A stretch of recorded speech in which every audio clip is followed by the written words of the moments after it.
Shalom à tous, cette semaine on est paracha de Tetzavé. Dans la paracha, on nous parle au tout début de la paracha d'un sujet, d'un pasouk spécifique qui nous dit comme ça Ve'ata tedaber el kol chachme lev, Hashem elitiv ruach chochma, ve'asu et bigde Aaron, lekadesho l'chanoli.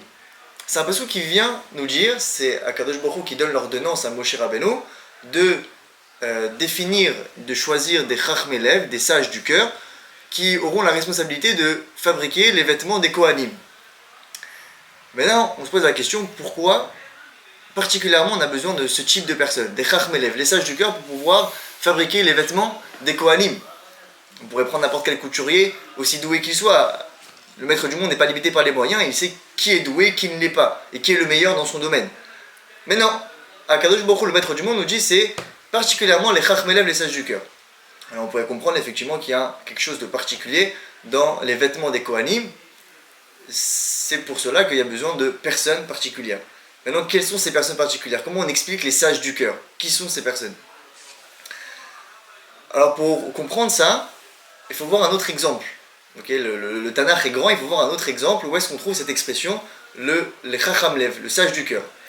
Et un des exemples qu'il y a, c'est dans l'épisode de Shlomo Amelech. Le roi Shlomo, lorsqu'il demande à Akadosh Baruch Hu de lui donner la sagesse pour juger le Ham Israël, Akadosh Baruch Hu lui dit en retour Veine natati lecha lev chacham. Et voici, je t'ai donné un cœur sage. Lev chacham. C'est la même expression qu'il y a dans le passage de notre paracha.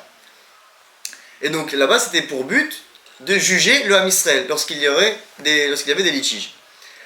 Maintenant, on pourrait se poser la question pourquoi il y a besoin de sagesse du cœur, et pourtant pourquoi il y a besoin de cœur, de sensibilité dans la justice, dans le jugement. Sur ça, il est marqué dans Masechet Sanhedrin un passage dans lequel il est dit qu'un juge ne peut pas siéger au Beit Din s'il n'a pas la capacité de donner 150 raisons pour lesquelles un reptile serait pur. Alors qu'on sait tous qu'un reptile est impur, bien évidemment. On peut se poser la question pourquoi il y a besoin de cette capacité. A priori, pourquoi il y a besoin? Réponse qui est que un juge qui ne réfléchit qu'avec son intellect, alors il peut faire dire ce qu'il veut à la Torah. Même le juge qui siège au Beit Din, il a besoin de sensibilité, il a besoin de sentiments, il a besoin d'émotions. À limiter aussi, mais il en a besoin. Il ne peut pas faire uniquement tout avec l'intellect, sinon il peut faire dire ce qu'il veut avec la Torah grâce à des raisonnements intellectuels. Ça peut paraître drôle, c'est vrai, mais c'est la vérité, c'est prouvé par la science que nous n'avons pas seulement des neurones dans la tête, dans le cerveau, mais aussi au niveau du ventre. Donc, on déduit de là, bien évidemment, que on peut réfléchir à la fois avec notre tête, mais aussi avec notre ventre. D'où l'expression, on le sait tous, on va donner un exemple par rapport à la nourriture, les yeux plus gros que le ventre. On la connaît cette expression, puisque on peut à la fois, on sait tous que c'est bon pour la santé de manger. Si on réfléchit avec notre tête, on sait que c'est bon, ça va nous donner des forces, etc. Mais si on réfléchit avec notre ventre, on peut prendre beaucoup de kilos malheureusement. D'où les yeux plus gros que le ventre. Donc on voit déjà quelle catastrophe ça peut amener le fait de réfléchir tout le temps avec son ventre.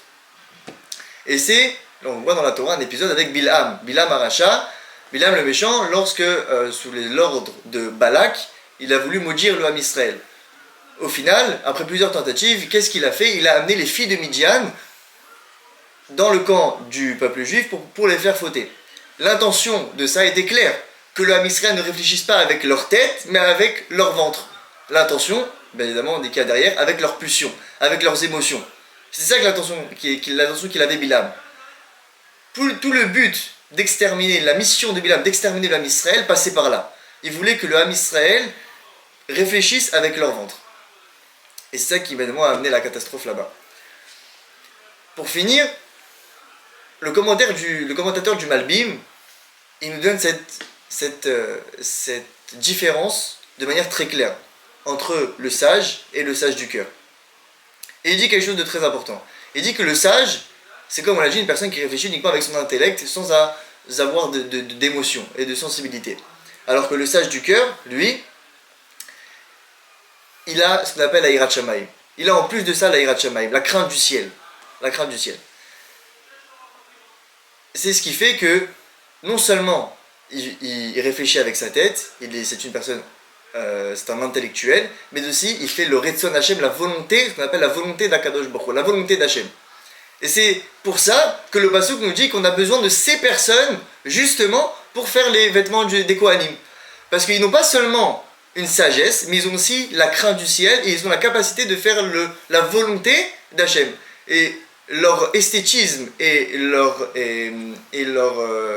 envies personnelles de faire le vêtement d'une telle ou telle façon, cela passe après la réalisation de la volonté d'Hachem sur terre.